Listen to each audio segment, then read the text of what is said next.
which is of a nature that cannot be shared in this way, proceed on camera. So if it must proceed, it proceeds on camera. That's what courts of law do, because the Senate cannot be a place for broadcasting profanity or other material that could be. And I'm not saying there is anything profane. I'm just saying that we need to be careful. The leeway is there, but some things the Speaker may have to guide us so that we maintain a bit of privacy and contain material that should not be consumed by everybody. Mr. Speaker, sir, if I may, if I may, we don't have that. Just order, Senator Susan Kika, what is it? Let's minimize interjections because the time is. Thank you, Mr. Speaker. Let me also add my voice to that issue. It seems a bit disturbing that counsel here, as much as they do want to bring whatever evidence they have to prove their case, that they are able to just bring anything, Mr. Speaker. Mr. Speaker, I believe there should be some procedure or some process where maybe we are even able to authenticate what it is that they're bringing in. So we have to have some chain of custody, perhaps, maybe be able to make sure that that is whoever they are saying they're arguing is his voice. We don't know all that. So I don't think they should be able to just throw in the kitchen and the kitchen sink to the wall and see what sticks. Okay, maybe going, no, let's make progress. Because, order. You know, these materials were, what's your point of order?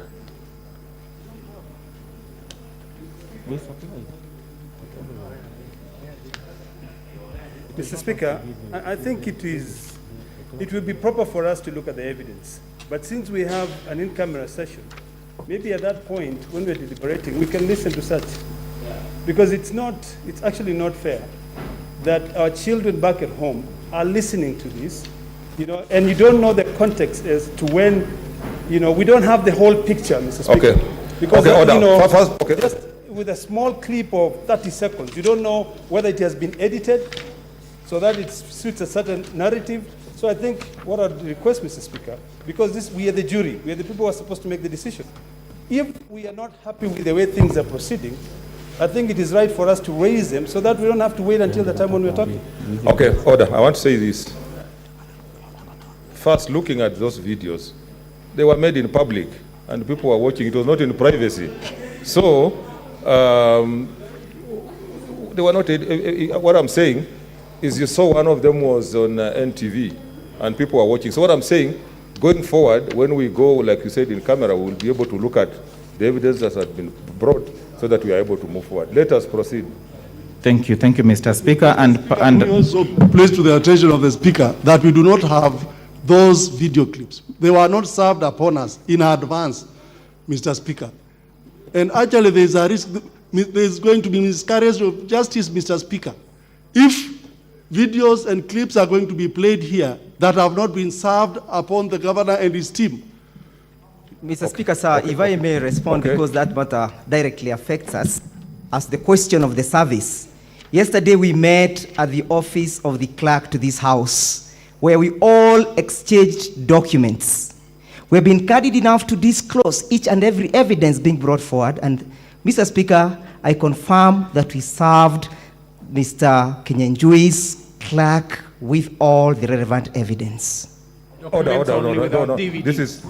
This is not a market. You have to respect the House. Yes. Stand when I give you an opportunity.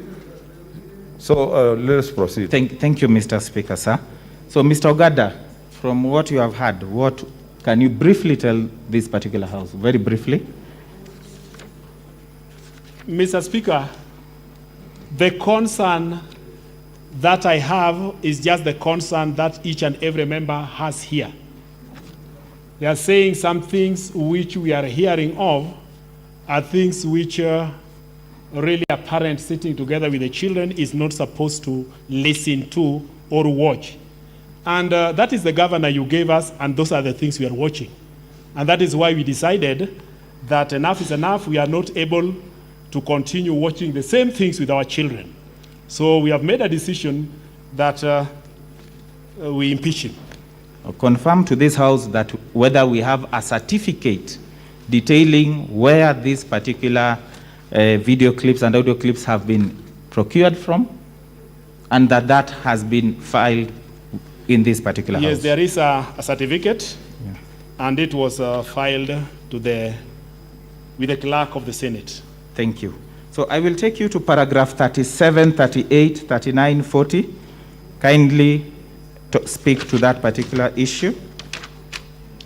38, Mr. Speaker, the Governor, Mike Mbuvi Sonko, oversaw and authorized the financing of an illegal, irregular, extravagant, exorbitant, and flashy trip to New York, the United States of America, by his daughter, Saumu Agnes Mbuvi, amounting to Kenya shillings 4.6 million.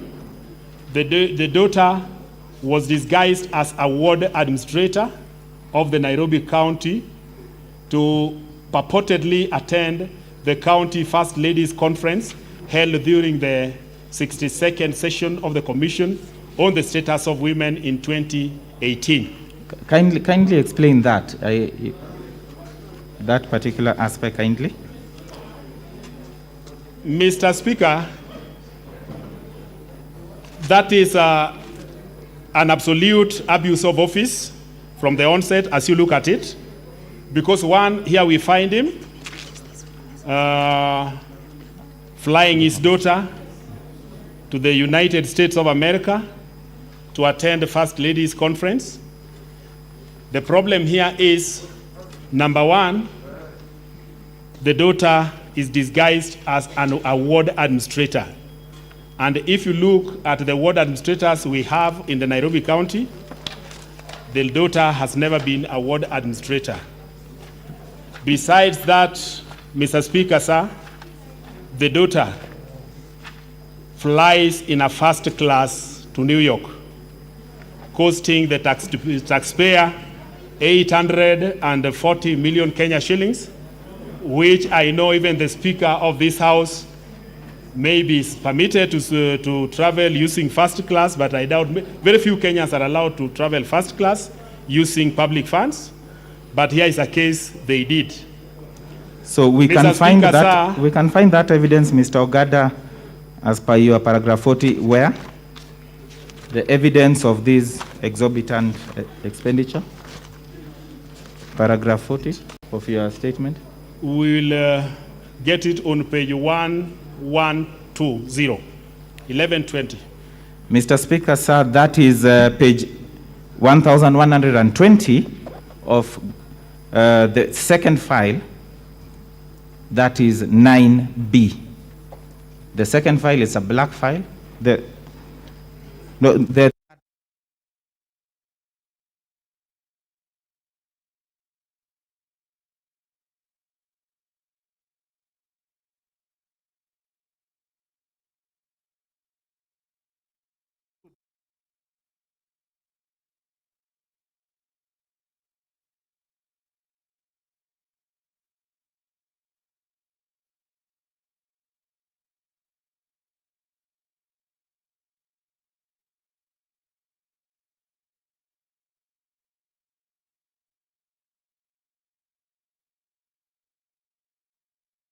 So I think that witness can testify on that. We can go to paragraph 41 then.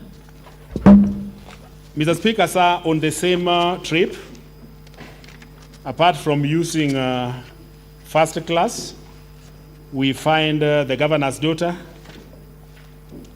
being hired for a chopper at a cost of 220,000 Kenya shillings to go around New York City to see how beautiful the city was, using public funds. She goes ahead to have an offside party at a cost of 260, using public funds. 260 what? Kindly 60,000. Which currency? Kenya shillings. Thank you. The same lady is transferred from the First Ladies Conference to Philadelphia at a cost of 60,000. As she was in Philadelphia, she went to visit tourist sites at a cost of 120,000 using Kenyan money. She was accompanied by the media, and those media people were paid 120. And while she was around that place, they were able to spend around 300,000 on ground transport. But you remember, she was flown at a cost of 60,000 to Philadelphia, but ground transport within Philadelphia took 300,000. So the documents that you have referred to, do they demonstrate where these amounts, colossal amounts, where they came from? Who paid for that in simple? It was paid by the county government. And was that payment a valid payment? Was it supposed to be paid? Was she supposed to have received such particular benefit? Mr. Speaker, sir, the money, part of it was given direct to the airline, the agent who procured the tickets, and then the per diem of 2.6 million was a junior officer from the county who was forced to go and withdraw using her name in a company of a bodyguard of His Excellency the Governor. After withdrawing the cash, the bodyguard walked away with the 2.6 million. So on this, there's you've indicated there's evidence you wanted to be played in your paragraph 40 of your statement.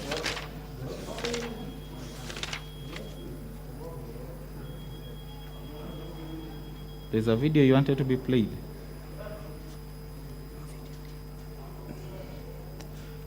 I have the clip 7. Clip 7. Mr. Speaker, sir, maybe clip 7 can be played? This For the one has no comfort, it caution. doesn't have any derogatory remarks. Okay. It is the same. Party after party, after party, after party. Party after party, party after party. Party. So it's a party mode, I believe. I will take you to paragraph 41. Paragraph 41 and 42, kindly explain to the House.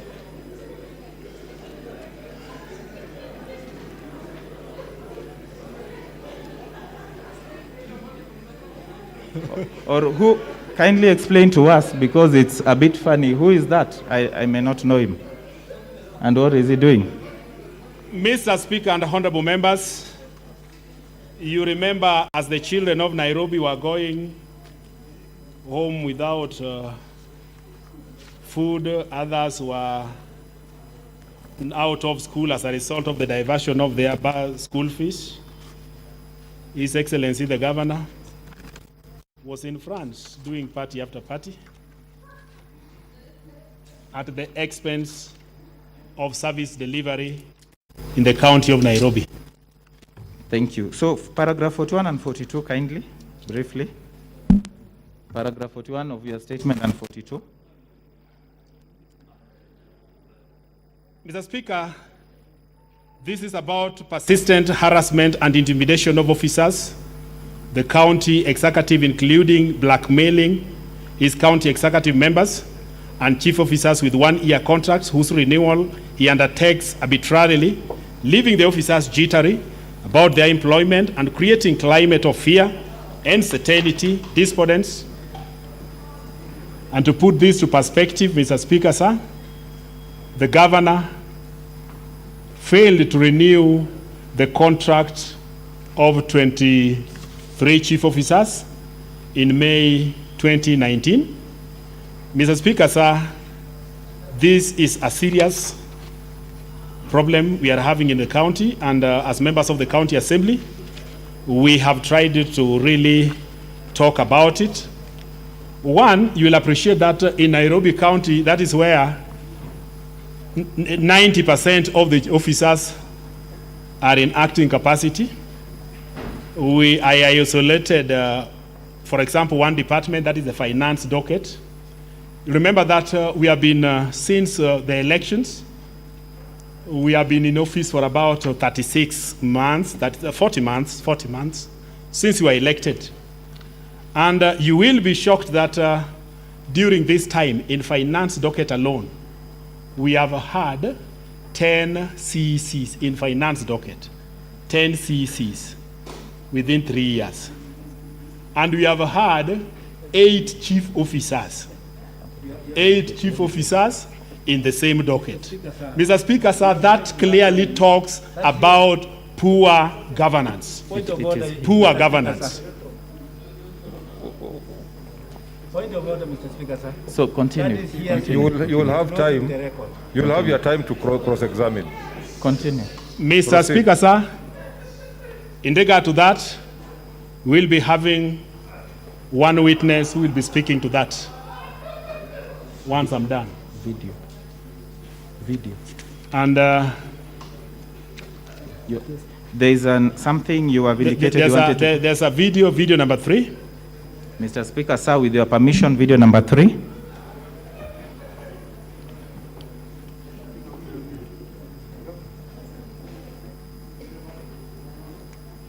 Video number 3, kindly.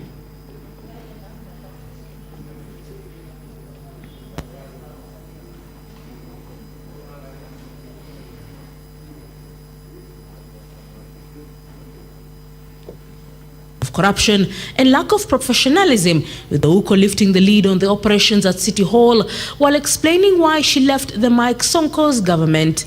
We are dealing with a reckless ego, roaming around with abandon, with state machinery, looking for who to destroy next to compensate for self-esteem deficiencies.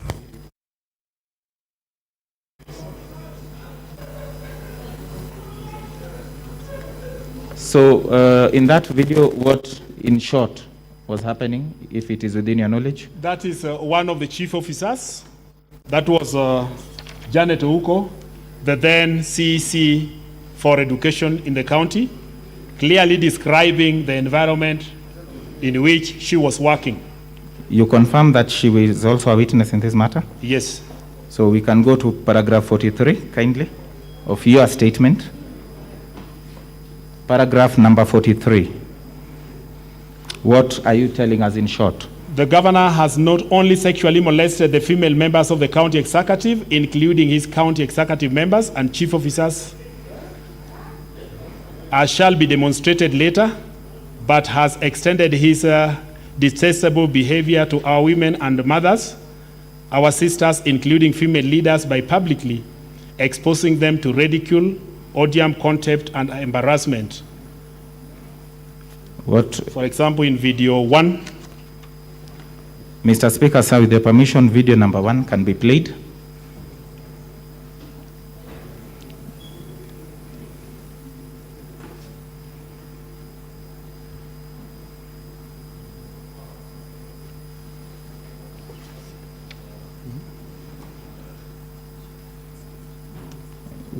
Mimi si bwana yako, hata ndio unashika simu sasa wewe unataka. Because he's a busy president. Because he's a busy president. Kwa hivyo mimi si bwana yako, hata ndio unashika simu sasa wewe unataka. Kwa hivyo hapo tuheshimiane. Lakini upande ya miradi mimi niko nyuma yako. Na kuunga mkono.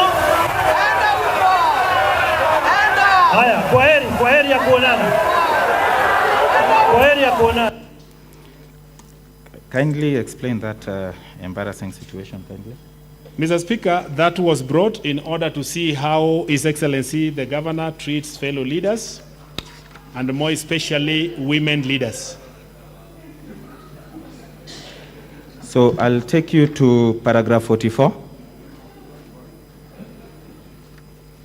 In short, the governors have violated Section 73 of the Constitution by failing to promote public confidence in the integrity of the office of the governor following his arrest and being charged for conspiracy to commit an offense of corruption to Section 47A3 as read together with Section 48 of the Anti-Corruption and Economic Crimes Act for knowingly conspiring to commit an offense of corruption, namely embezzlement of public funds in the sum of Kenya shillings 357 million.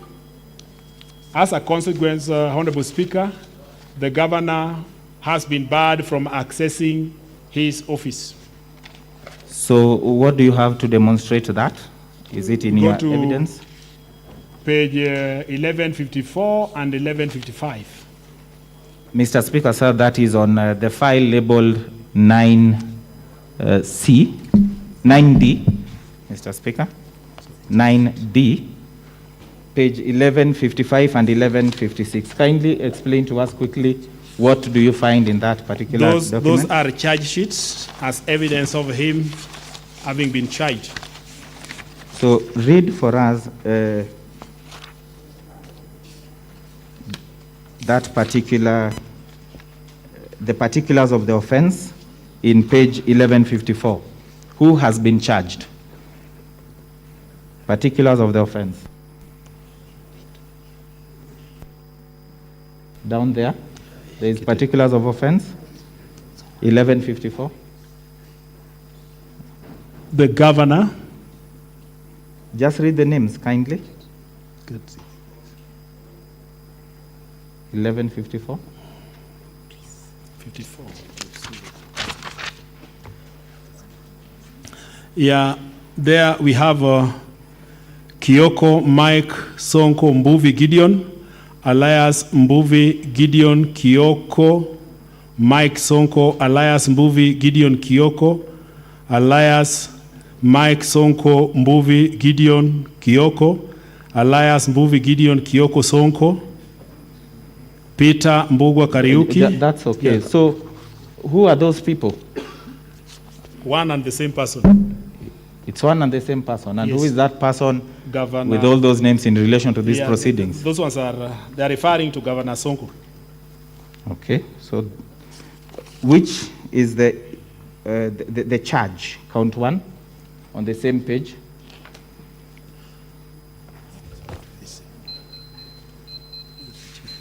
The same page. The charge there is? Conspiracy to commit an offense of corruption. Okay. Yes. I'll take you to the next page. That is page 1158. Count number 4.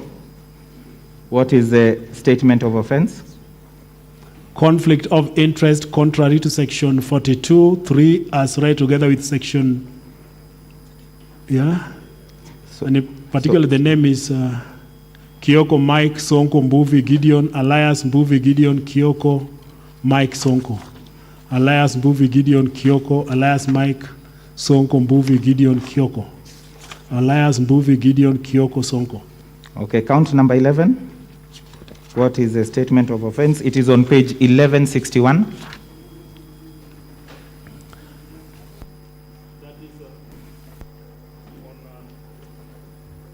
Money. We are not getting that clearly. That is on money laundering. Money laundering. Again, who has been charged? Kioko Mike Sonko Mbuvi Gideon.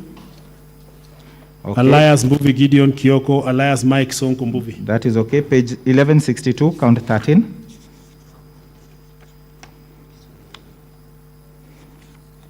Count 13, statement of offense, 1162. Acquisition of proceeds of crime contrary to section 4 of the proceeds. Again, who has been charged? Kioko Mike Sonko Mbuvi Gideon, alias Mbuvi Gideon Kioko, alias Mbuvi Gideon Kioko, alias Mike Sonko Mbuvi. And who is this who has been charged in relation to these proceedings? The governor of Nairobi. The governor of Nairobi. So you can go to page 1154. Kindly state the court case number.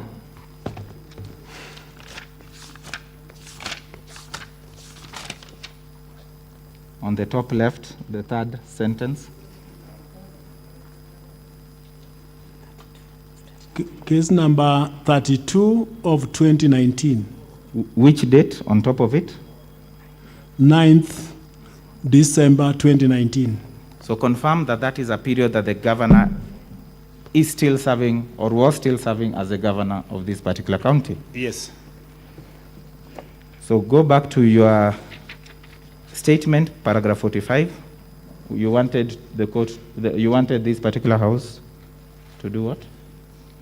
He is incapable of performing his functions under Article 179(4) of the Constitution, as read together with Section 30 of the County Government Act. I'm referring you to paragraph 44. There is a video clip you had intended that it be played.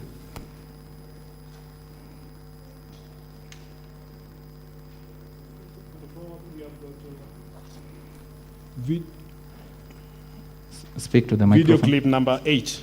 Video clip number 8. Mr. Speaker, sir, video clip number 8, with your permission, kindly.